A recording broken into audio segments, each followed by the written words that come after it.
Question mark बन जाएगा। इसलिए कि हमने इतनी अच्छी बेहतरीन ट्रेनिंग यहाँ रिसोर्स पर्सन के जरिए से हासिल की है, लेकिन हम यहाँ सुन लें, एक कान से सुन लें, दूसरे कान से निकाल दें, तो हमारे लिए ये कोई हासिल नहीं होगा। हासिल होने के लिए हमको चाहिए, जैसे कि उमूमन गवर्नमेंट स्कूल से मुताल्लिक ये राय आती है कि गवर्नमेंट स्कूल में तालीम नहीं दी जाती, गवर्नमेंट स्कूल के बच्चे बहुत ही कमजोर होते हैं, लेकिन हमको इस बात को प्रूव करना होगा, हमको इस बात को साबित करना होगा कि गवर्नमेंट स्कूल से जो बच्चे पढ़ते हैं वो भी नेशनल लेवल के जो है नेशनल लेवल पर कौम की क़यादत करने के काबिल हैं। हम उनको आगे बनाएंगे इंशाअल्लाह, बनाएंगे ना। तो यही हमारे आज के इस प्रोग्राम का हासिल रहेगा।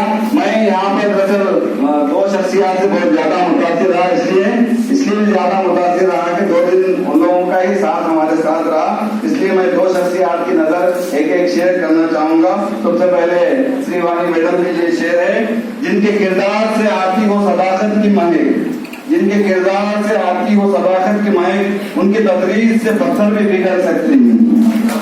मैं वजाद साहब को मतलब शेर कहना चाहूंगा कि वो अतरदान सा लहजा मेरे बुजुर्गों का, वो अतरदान सा लहजा मेरे बुजुर्गों का, रची बसी हुई है हिंदी जबान की खुशबू। मुझे जो मौका दिया गया इसके लिए मैं तमाम अहबाब से किया लगाता हूँ।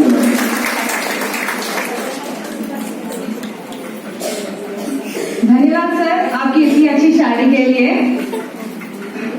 विद्यार्थी आर्जिंచేవాడు